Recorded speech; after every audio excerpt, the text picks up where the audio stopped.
Hello സാറല്ലേ? അതെ സാറേ, ഞാൻ രാജേഷാണ്. ആ, എന്താ രാജേഷേ? സാറിപ്പോൾ വീട്ടിലുണ്ടോ? ഉണ്ടല്ലോ. എനിക്ക് സാറിനെ ഒന്ന് നേരിട്ട് കാണണമായിരുന്നു. എന്താ രാജേഷേ? സാറിനോടൊരു ബിസിനസ് കാര്യം സംസാരിക്കാനായിരുന്നു. എന്ത് ബിസിനസ്സാണ് രാജേഷേ? സാറിന് പറ്റിയൊരു ബിസിനസ്സാണ്, നമുക്ക് നേരിട്ട് സംസാരിക്കാം. രാജേഷേ, എനിക്ക് പൊതുവേ ബിസിനസ്സിനോട് വലിയ താല്പര്യം കുറവാണ്. എന്താണെന്ന് വെച്ചാൽ വീടിൻ്റെ പണിയൊക്കെ കഴിഞ്ഞുകൊണ്ട് സാമ്പത്തികമായിട്ട് ചെറിയ വിഷയമുണ്ട് രാജേഷേ. സാറേ, ഇതിന് സാമ്പത്തികമായിട്ട് ഒത്തിരി ഒന്നും മുടക്കേണ്ട കാര്യമൊന്നുമില്ല. ആർക്കും ചെയ്യാൻ പറ്റുന്ന ഒരു ബിസിനസ്സാണ്. ഒരു കാര്യം ചെയ്യാം രാജേഷേ, ഞാൻ ഇപ്പോൾ ഒരു യാത്രയ്ക്ക് പുറപ്പെടാൻ തുടങ്ങുകയാണ്. പൊതുവെ എനിക്ക് ബിസിനസ് ചെയ്യാൻ സമയവും കുറവാണ്. എൻ്റെ ജോലിയായിട്ട് ബന്ധപ്പെട്ട് സമയത്തിനും പ്രശ്നമുണ്ട്. രാജേഷിന് ഒരു കാര്യം ചെയ്യാം, ഞാൻ വന്ന ശേഷം 2 ദിവസം കഴിഞ്ഞ് അങ്ങോട്ട് വിളിക്കാം. അതിന് ശേഷം വന്നാൽ മതി. ഓക്കെ? Okay sir.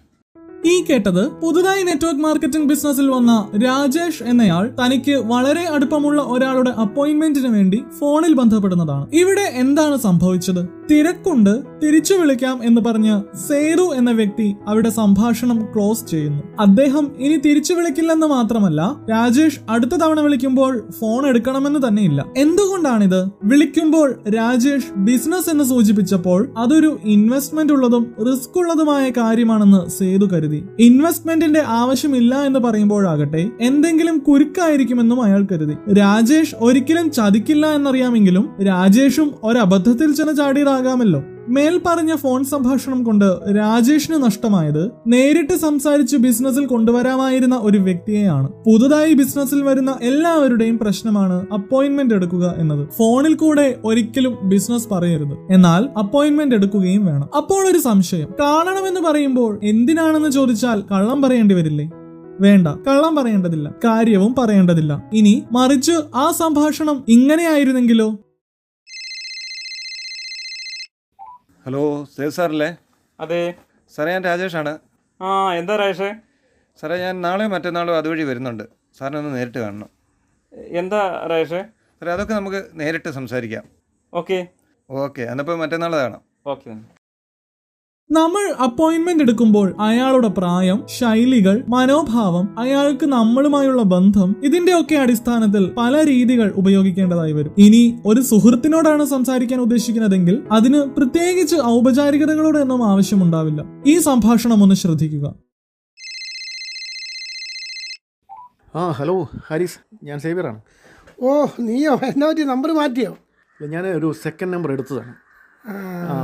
പിന്നെ നാളെ എപ്പോഴാണ് നിൻ്റെ ഡ്യൂട്ടി കഴിയുന്നത്? 5 മണിക്ക് കഴിയും. 5 മണിക്ക്. എന്താ കാര്യമാടാ? ഓക്കെ, നമുക്ക് നേരിട്ട് കാണാം. എന്താ വെച്ചാൽ ഒരു 5:30 ആകുമ്പോൾ നീ സുഭാഷ് പാർക്കിലേക്ക് വാ. കാര്യം ഞാൻ അവിടെ ചോദിക്കാം. ഓക്കേടാ, ഓക്കെ, ശരി ശരി, ഓക്കേടാ. ഓക്കെ. ഇനി പിറ്റേന്ന് സുഹൃത്ത് നമ്മൾ പറഞ്ഞ വിഷയം വിട്ടുപോയോ എന്നറിയേണ്ടതിന് ഒരിക്കലും ഇന്ന് കാണാൻ പറ്റില്ലേ, വൈകുന്നേരം നീ വരുമോ എന്നൊന്നും ചോദിക്കരുത്. പകരമായി ഞാൻ നിന്നോട് 5:30 എന്ന് തന്നെയല്ലേ പറഞ്ഞത്, ഞാൻ ആ വഴി വന്ന് നിന്നെയും കൂട്ടണമോ? ഇങ്ങനെയൊക്കെ ആകണം സംസാരം. അതുമല്ല, സുഹൃത്തിനെ ഇനിയൊരു മീറ്റിംഗിലേക്കാണ് ക്ഷണിക്കുന്നതെങ്കിൽ ഹലോ സന്ദീപ്. ഹലോ ശ്യാം, എന്തുണ്ട്? നാളെ ഉച്ചയ്ക്ക് ശേഷം എന്താ പരിപാടി? ഇല്ലടാ, പ്രത്യേകിച്ച് പരിപാടികളൊന്നുമില്ല. 4 മണിക്ക് നമുക്ക് സിറ്റി പാർക്ക് വരെ ഒന്ന് പോകണം. എന്താടാ വിശേഷിച്ച്? എൻ്റെ ഒരു ഫ്രണ്ട് എന്നെ വിളിച്ചിട്ടുണ്ട്. ഗുണമുള്ളൊരു കാര്യമാണ്. നീ കൂടി ഉണ്ടെങ്കിൽ എനിക്ക് ചില സംശയങ്ങളുണ്ടായാലേ അഭിപ്രായം ചോദിക്കാമല്ലോ. ഓക്കെ, നീ എപ്പോൾ പോകണമെന്ന് പറ. എപ്പോഴാണ് പോകേണ്ടത്? ഒരു 3:30 ആകുമ്പോൾ ഞാൻ അതിലേ വരാം. നീ റെഡി ആയിരുന്നാൽ മതി. ഓക്കേടാ, ആ ടൈം ഞാൻ ഫ്രീ ആയിരിക്കും. ഓക്കെ, ഞാൻ റെഡി ആയിരിക്കാം, നീ വന്നാൽ മതി. ഇത്തരത്തിലൊക്കെ മാത്രമാകണം ഫോൺ വഴിയുള്ള നമ്മുടെ ഇൻവിറ്റേഷൻ അല്ലെങ്കിൽ സംഭാഷണങ്ങളൊക്കെ. നമ്മൾ നേരിട്ട് സംസാരിക്കുന്നത് വരെ ഒരു ആകാംക്ഷ അവരിൽ നിലനിർത്തുക. വളരെയേറെ പ്രാധാന്യം അർഹിക്കുന്ന ഒരു കാര്യത്തിനാണ് അവരെ നമ്മൾ കാണാനിരിക്കുന്നതെന്ന തോന്നൽ അവർക്കുണ്ടാകണം. മേൽ പറഞ്ഞ കാര്യങ്ങൾ ഒരാളോട് ബിസിനസ് അവസരം പങ്കുവയ്ക്കുന്നതുമായി ബന്ധപ്പെട്ട കാര്യങ്ങളാണ്. ബിസിനസ് അവസരവും ഉൽപ്പന്നങ്ങളും ഒരുമിച്ച് പങ്കുവയ്ക്കുന്ന ഒരു രീതിയാണ് പെട്ടെന്ന് ബിസിനസ് ഡെവലപ്പ് ചെയ്യുന്നതിന് ഉപകരിക്കുക. ചില അവസരങ്ങളിൽ ഉൽപ്പന്നങ്ങൾ ആദ്യം പരിചയപ്പെടുത്തി അത് ഇഷ്ടപ്പെട്ടാൽ ബിസിനസ് അവസരം പങ്കുവയ്ക്കുന്ന രീതികളുമുണ്ട്. ഇത് വളരെ സമയമെടുക്കുന്ന രീതിയാണ്. ഉൽപ്പന്നങ്ങൾ പരിചയപ്പെടുത്തുന്നതിന് വേണ്ടിയാണ് അപ്പോയിന്റ്മെന്റ് എടുക്കുന്നതെങ്കിൽ അത് വളരെ കാഷ്വലായി ചെയ്യാവുന്നതാണ്. ഈ സംഭാഷണം ഒന്ന് ശ്രദ്ധിക്കുക. ഹലോ സാറല്ലേ? അതെ സാറേ, ഞാൻ രാജേഷാണ്. ആ, എന്താ രാജേഷേ? സാർ വീട്ടിലുണ്ടോ? ഉണ്ടല്ലോ. ഞാൻ ഒരു 1/2 മണിക്കൂർ കഴിയുമ്പോൾ അങ്ങോട്ട് വരാം. എന്തായിരുന്നു രാജേഷേ?